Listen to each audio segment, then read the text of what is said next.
வணக்கம். இது சமூக மீடியாவின் உலக செய்தி அறிக்கை. முதலில் தலைப்புச் செய்திகள். வளைகுடாவில் மீண்டும் வெடித்தது ஏவுகணை யுத்தம். 4 ஈரானிய ஆளில்லா விமானங்களை சுட்டு வீழ்த்தியது அமெரிக்கா. ஈரானிய எண்ணெய் கடத்தல் சாம்ராஜ்யம் அம்பலம். சீனா UAE போலி நிறுவனங்களை முடக்கி அமெரிக்கா அதிரடி பொருளாதார தடை. அமெரிக்க கடற்படையின் அசுர முற்றுகை. $6 பில்லியன் வருவாயை இழந்து தவிக்கும் ஈரான். தங்களுக்கு எதிராக UAE நிலப்பரப்பு பயன்படுத்தப்பட்டது. ஐக்கிய அரபு அமீரகம் மீது ஈரான் பகிரங்க குற்றச்சாட்டு. அணுசக்தி ஒப்பந்தத்தை நெருங்கும் அமெரிக்கா ஈரான். ஐநா அணுசக்தி முகமை தலைவர் ரபேல் குரோசி அதிரடி தகவல். தென்சீன கடலில் உச்சக்கட்ட பதற்றம். ஒரே மாதத்தில் 3வது முறையாக தைவான் எல்லையில் சீன கடற்படை அசுர ஊடுருவல். Fourth Monkey Connect. AI works for you. உலகம் முழுவதும் தமிழர்களுக்கான AI WhatsApp business connect. Business தேடுறீங்களா? வாட்ஸ்அப் போதும். எந்த நாட்டிலிருந்தும் பதிவு செய்ய தயாராயிருங்க. கமிங் சூன்.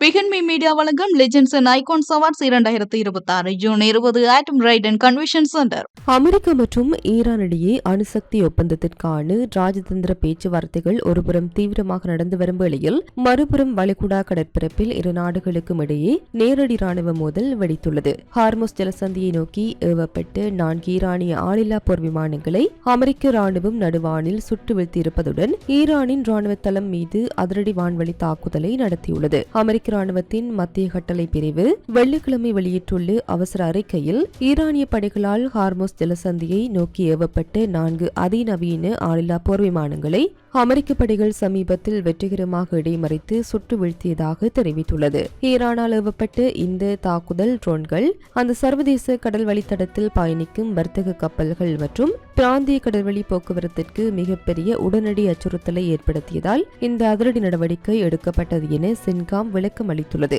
ட்ரோன்கள் சுட்டு வீழ்த்தப்பட்டதை தொடர்ந்து அமெரிக்க ராணுவம் ஈரானுக்கு எதிராக பயங்கரமான பதிலடி தாக்குதலை உடனடியாக நடத்தியுள்ளது. மேற்கொண்டு ஈரானிய படைகள் தாக்குதல்கள் நடத்துவதை தடுக்கும் நோக்கில் இந்த நடவடிக்கை எடுக்கப்பட்டதாக கூறப்படுகின்றது. அதன்படி ஈரானின் முக்கிய மூலோபாய பகுதிகளான கோருக் நகரம் மற்றும் கெஷ்ம் தீவில் அமைந்துள்ள ஈரானிய புரட்சிகர காவல் படையின் மிக முக்கிய கடலோர கண்காணிப்பு டிடார் தளங்களை குறிவைத்து அமெரிக்க போர் விமானங்கள் மற்றும் ஏவுகணைகள் அசுர தாக்குதல் நடத்தியுள்ளன. அமெரிக்காவின் இந்த தாக்குதலில் ஈரானின் டிடார் கண்காணிப்பு கட்டமைப்புகள் பலத்த சேதமடைந்துள்ளதாக தகவல்கள் தெரிவிக்கின்றன.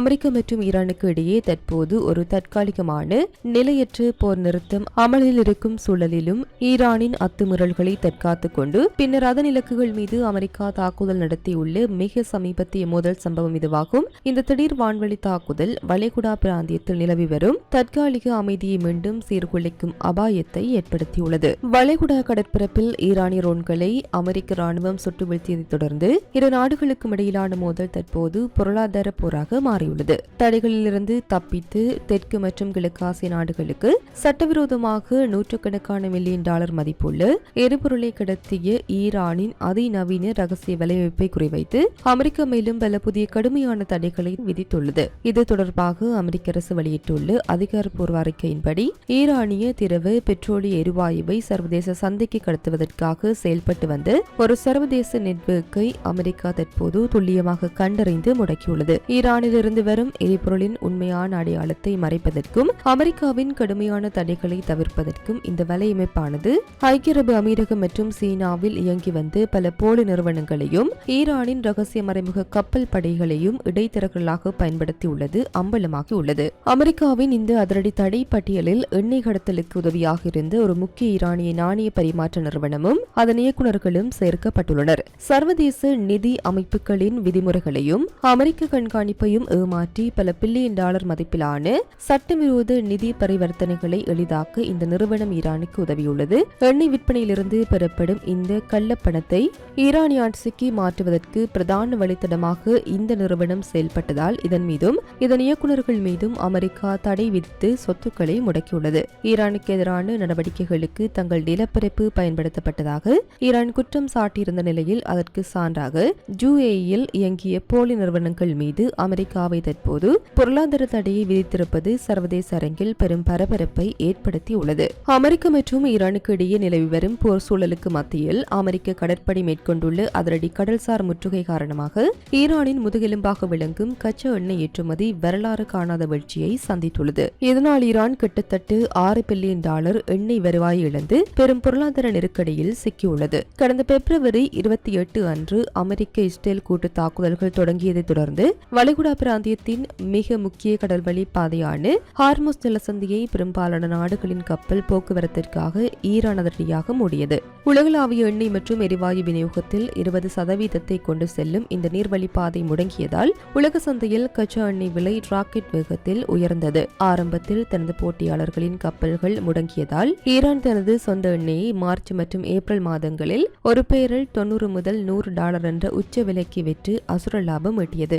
ஈரானின் இந்த வியூகத்தை உடைக்க அமெரிக்க அதிபர் டொனால்ட் ட்ரம்ப் கடந்த ஏப்ரல் 13 அன்று அமெரிக்க கடற்படைக்கு அதிரடி உத்தரவு பிறப்பித்தார். அதன்படி ஈரான் துறைமுகங்களை சுற்றி அமெரிக்க கடற்படை அசுர முற்றுகையை தொடங்கியது. அமைதி ஒப்பந்தத்திற்கான வாஷிங்டனின் நிபந்தனைகளுக்கு தெஹ்ரானை பணிய வைப்பதே இதன் நோக்கமாகும். ஆனால் அமெரிக்காவின் இந்த நடவடிக்கையை சட்டவிரோத கடற்கொள்ளை என்று ஈரான் கடுமையாக கண்டித்துள்ளது. ஹார்முஸ் ஜலசந்தி முடக்கப்பட்டதை தொடர்ந்து உலக எண்ணெய் விலை உயர்ந்த நிலையில் ஆரம்பத்தில் லாபமடைந்த ஈரான் பின்னர் அமெரிக்க நடவடிக்கையால் ஏற்றுமதியில் கடும் வீழ்ச்சியை சந்தித்தது. முன்னதாக தினசரி 2 மில்லியன் பீப்பாய்களாக இருந்த எண்ணெய் ஏற்றுமதி மே மாதத்தில் 3 லட்சம் பீப்பாய்களாக குறைந்துள்ளதாக தரவுகள் சுட்டிக்காட்டுகின்றன. இதனால் மே மாத வருவாய் 84% வரை சரிந்துள்ளதாக கூறப்படுகிறது. விற்க முடியாத எண்ணெய் கடலில் சேமித்து வைக்கப்பட்டுள்ளதுடன் சீனாவுக்கு தரைவழி ஏற்றுமதி முயற்சிகளும் தளவாட சவால்களால் பலனளிக்கவில்லை. இந்த நிலை உலக எரிசக்தி சந்தையில் நீண்டகால தாக்கத்தை ஏற்படுத்தக்கூடும் என நிபுணர்கள் எச்சரிக்கின்றனர். அமெரிக்க கடற்படையின் முற்றுகையால் ஈரானின் எண்ணெய் வருவாய் முடங்கி வளைகுடா பிராந்தியத்தில் போர் பதற்றம் உச்சத்தை எட்டியுள்ள சூழலில் தங்களுக்கு எதிரான ராணுவ மற்றும் உளவு நடவடிக்கைகளுக்கு ஐக்கிய அரபு அமீரகம் தளம் அமைத்து கொடுத்துள்ளதாக ஈரான் புதிய வெடிகுண்டை வீசியுள்ளது. ஈரான், இஸ்ரேல் மற்றும் அமெரிக்கா ஆகிய நாடுகளுக்கு இடையே வளைகுடா கடற்பரப்பில் நேரடி மோதல்கள் தீவிரமடைந்துள்ள நிலையில் வளைகுடா நாடுகள் யாருக்கு ஆதரவாக செயல்படுகின்றன என்று தீவிர கண்காணிப்பு உலக அளவில் எழுந்துள்ளது. இச்சூழலில் ஈரானின் வெளியுறவு அமைச்சர் அப்பாஸ் அராக்சி வெளியிட்டுள்ள அதிரடி அறிக்கையில் ஈரானுக்கு எதிரான விரோத மற்றும் ராணுவ நடவடிக்கைகள் ஐக்கிய அரபு அமீரகத்தின் நிலப்பரப்பில் இருந்துதான் திட்டமிட்டு நடத்தப்பட்டன என்பதற்கு எங்களிடம் ஏராளமான மற்றும் மறுக்க முடியாத ஆதாரங்கள் உள்ளன என்று பகிரங்கமாக குற்றம் சாட்டியுள்ளார். ஈரானின் இந்த தீவிரமான குற்றச்சாட்டுகளை ஐக்கிய அரபு அமீரகத்தின் தலைநகரான அபுதாபி உடனடியாகவும் திட்டவட்டமாகவும் நிராகரித்துள்ளது. தங்களுக்கு எதிரான எந்தவொரு விரோத நடவடிக்கைகளுக்கும் தாங்கள் துணை போகவில்லை என்று கூறியுள்ள UAE நிர்வாகம் எங்களது நாட்டின் பாதுகாப்பு மற்றும் பிற நாடுகளுடனான தற்காப்பு கூட்டாண்மைகள் என்பது முழுக்க எங்களது இறையாண்மை சார்ந்த விஷயம். இதில் பிற நாடுகள் தலையிட முடியாது என்று ஈரான் அமைச்சரின் குற்றச்சாட்டுக்கு அதிரடி பதிலடி கொடுத்துள்ளது.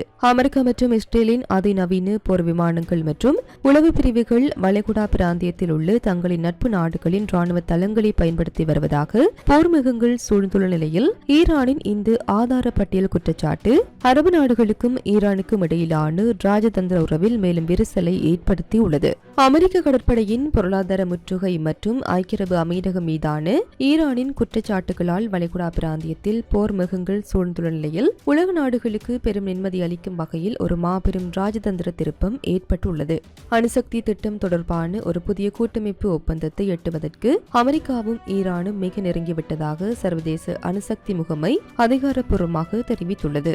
வியன்னாவில் நடைபெற்ற சர்வதேச அணுசக்தி முகமையின் ஆளுநர் குழு கூட்டத்திற்கு பிறகு செய்தியாளர்களிடம் பேசிய ஐநாவின் அணுசக்தி கண்காணிப்பு அமைப்பின் தலைமை இயக்குநர் ட்ராபேல் குரோசி இந்த அதிரடி தகவலை வெளியிட்டார். அமெரிக்கா ஈரான் பேச்சுவார்த்தையில் தங்களது முகமை நேரடியாக ஈடுபடவில்லை என்றாலும் இருதரப்புடனும் தாங்கள் தொடர்பில் இருப்பதாக அவர் குறிப்பிட்டார். அணுசக்தி தொடர்பாக தங்களுக்குள் நிலவி வரும் பல்வேறு சிக்கலான பிரச்சினைகளை விரிவாக ஆராய்வதற்கு ஏதுவாக ஒரு புதிய கட்டமைப்பு அல்லது அமைப்பு ரீதியான கொள்கை உடன்பாட்டிற்கு வர அமெரிக்காவும் ஈரானும் கிட்டத்தட்ட ஒப்புக்கொண்டு விட்டதாகவே எங்களுக்கு தோன்றுகிறது. எதிர்காலத்தில் அமையவுள்ள இந்த அமைதி ஒப்பந்தத்தின் மையப்புள்ளியாக ஈரானிடம் தற்போது உள்ள அதிக செறிவூட்டப்பட்ட யுரேனியத்தின் கையிருப்பு தான் விளங்குகிறது. இதனை முறைப்படுத்த 3 முக்கிய வழிகள் ஆராயப்பட்டு வருகின்றன. ஈரானிடம் உள்ள அணுசக்தி பொருளை வேறு நாடுகளுக்கு ஏற்றுமதி செய்வது, இரண்டாவது யுரேனியத்தின் செறிவூட்டல் அளவை குறைத்து அதனை நீர்த்து போக செய்வது, அல்லது IAEA அமைப்பின் நேரடி கண்காணிப்பின் கீழ் அந்த பொருளை ஈரானிலேயே பாதுகாப்பாக வைப்பது.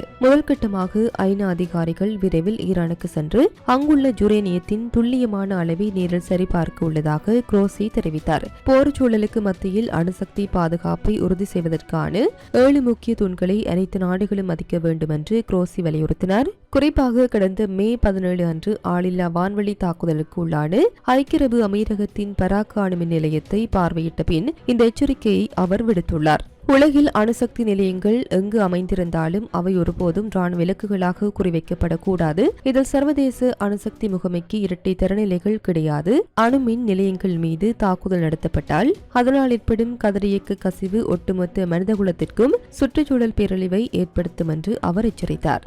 வளைகுடா பிராந்தியத்தில் ஈரான் அமீரகம் இடையே ராஜதந்திர போர் வெடித்துள்ள அதே வேளையில் மறுபுறம் ஆசிய பசிபிக் எல்லையான தென்சீன கடலில் பெரும் போர் முகங்கள் சூழ்ந்துள்ளன. தைவான் நாட்டை சுற்றியுள்ள கடல் எல்லைக்குள் ஒரே மாதத்திற்குள் 3வது முறையாக சீன கடற்படை அரசு ஊடுருவலை நிகழ்த்தியுள்ளது பிராந்திய பாதுகாப்பை கேள்விக்குறியாக்கியுள்ளது. தைவான் தீவை சுற்றியுள்ள மூலோபாய முக்கியத்துவம் வாய்ந்த கடல் வழித்தடங்கள் மற்றும் தென்சீன கடல் பிராந்தியத்தில் சீன மக்கள் விடுதலை ராணுவத்தின் கடற்படை கப்பல்கள் அடுத்தடுத்து அத்துமீறி நுழைந்து வருகின்றன. தற்போதைய நிலவரப்படி கடந்த 30 நாட்களுக்குள் மட்டும் இதுபோன்ற 3 பெரிய கடல் வழி ஊடுருவல்கள் அதிகாரப்பூர்வமாக பதிவாகியுள்ளன. சீனாவின் இந்த தொடர்ச்சியான மற்றும் ஆக்ரோஷமான நகர்வுகளை தைவான் பாதுகாப்பு அமைச்சகம் மற்றும் அதன் கடற்படை குழுக்கள் டெடார்கள் மூலம் உன்னிப்பாக கண்காணித்து வருகின்றன. சீனாவின் இந்த திடீர் அச்சுறுத்தலை எதிர்கொள்ளும் வகையில் தைவான் தனது எல்லை பாதுகாப்பு படைகளையும் ஏவுகணை தடுப்பு அமைப்புகளையும் முழு விழிப்பு நிலையில் நிறுத்தியுள்ளது. சர்வதேச கடல்சார் சட்டங்களை மதிக்காமல் சீனா மேற்கொண்டு வரும் இந்த தொடர்ச்சியான அத்துமீறல்கள் தைவான் மட்டுமின்றி அதன் அண்டை நாடுகளான பிலிப்பைன்ஸ், ஜப்பான் மற்றும் வியட்நாம் ஆகிய நாடுகளுக்கிடையே பெரும் பாதுகாப்பு கவலைகளை எழுப்பியுள்ளது. தைவானை எப்படியாவது தனது கட்டுப்பாட்டிற்குள் கொண்டுவர துடிக்கும் சீனாவின் இந்த அடாவடி போக்கு தென்சீன கடல் பகுதியில் எந்த நேரத்திலும் ஒரு நேரடி ராணுவ மோதலாக வெடிக்கலாம் என்று சர்வதேச புவிசார் அரசியல் ஆய்வாளர்கள் எச்சரிக்கின்றனர். இத்துடன் குறித்த காணொளி நிறைவு பெறுகின்றது. இது தொடர்பிலான உங்களுடைய கருத்துக்களை கமெண்ட் வாயிலாக தெரிவிக்கலாம். இது போன்ற பல செய்திகளை தெரிந்து கொள்ள நம்முடைய சமூக மீடியா யூடியூப் சேனலை சப்ஸ்கிரைப் செய்து அருகில் உள்ள பெல் பட்டனை கிளிக் செய்யுங்கள். மேலும் செய்திகளை உடனுக்குடன் தெரிந்து கொள்ள சமூகமீடியா.com என்ற இணையதளத்தின் வாயிலாக எங்களுடன் இணைந்திருங்கள்.